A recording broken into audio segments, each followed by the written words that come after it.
Well, what I do is there's three things I actually do. I do animal communication, I do medical intuition, and I am a Reiki master, which is a hands-on healing kind of thing. Usually with the animal communication, I relay information because I hear what they say. I've always heard what they said. The medical intuition part is I feel in my body where animals have pain, and it makes it easier to diagnose for vets. Sometimes there's, instead of a need of a vet, there's a need of a chiropractor or acupuncture. And people call me for short little phone calls, and I just relay the information, and then they know what they need to do. What'd you do to your nose? I could make it feel better. Want me to make it feel better?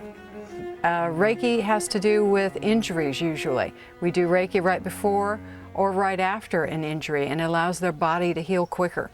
Today went to come to work on Chester because he has some disc problems in his back, and when I first got here his head was hanging way down, and now we've done some of the hands-on healing on him. He's done some releasing with the yawning.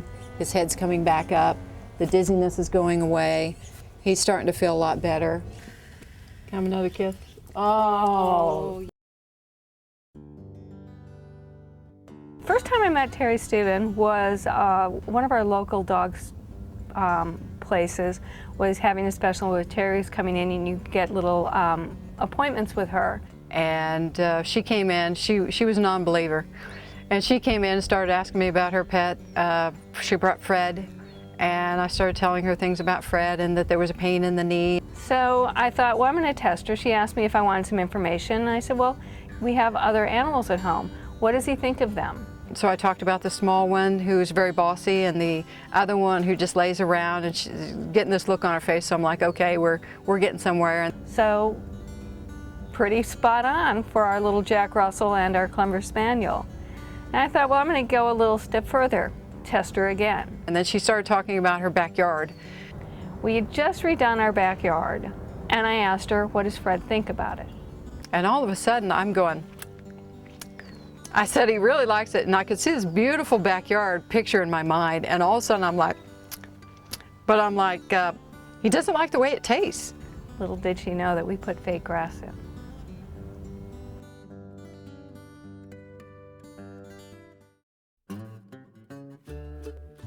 So I guess the thing that impressed me the most about Terri was the first time that I met her, she offered to read Frank. And she said, I have a pig. Would you talk to it? I said, be delighted. And went up and talked to Frank, and Frank has quite a personality. He's the boss. It's all about him.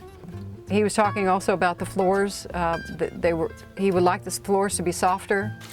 And where we lived at the time, his house was on a concrete pad, and the rest of the house was granite floors, so everything was a hard surface. And there was just no way that she could possibly have known because she had never been to my home. And that's kind of when I knew that she'd really tapped into him. Fred's probably one of the neatest little guys that I've talked to. Very strong personality, and it's all about Frank. Okay, let's go. All the way up. All the way. Yeah, okay, I think.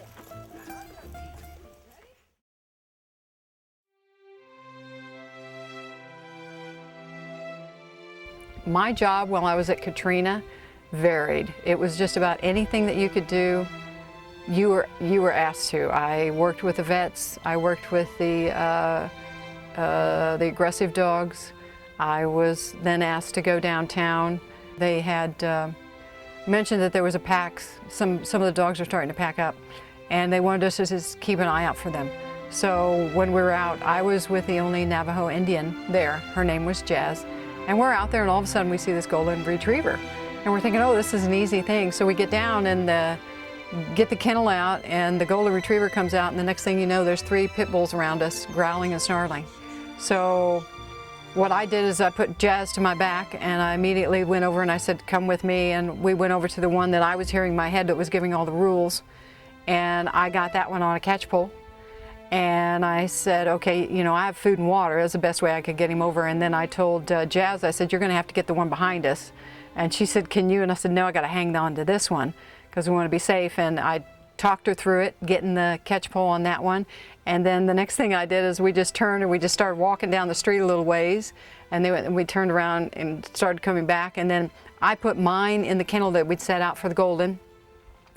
And then I told her to take a walk. She brought the other one back in. We put it in the kennel. And she said, what are we going to do about the other two? And I said, I just put the kennels down and I said, put the food in there. And I said, let's go. And they just went in the kennel and we shut the gate. So when we took them back to the drop-off place, what happened is Catherine, Cat, everybody called her, she got right up in my face and she goes, did you catch those? I'm like, well, yeah, Jazz and I did. And she said, we have to have a meeting. So, and I'm like, uh-oh, we did something wrong. So when we had the meeting, usually if you did something wrong, you got sent home. So when she's in the meeting, everybody's having a break, and at the end of the meeting, she finally says, by the way, I want you to know, we got one of the packs today. Everybody went, yay! And she said, but the animal communicator and the Indian got him. So she said, to heck with it, from now on, you two are getting all the hard cases.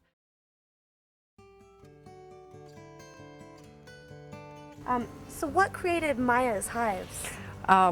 Well, the fear exacerbated it. She had fear because of the coyotes down here. Yes, I know, there were 3 of them, and they came at you, right? Oh. And you put your feet and you go to stomp at one. She's showing us now. So that created some nervousness. And then she also got bitten.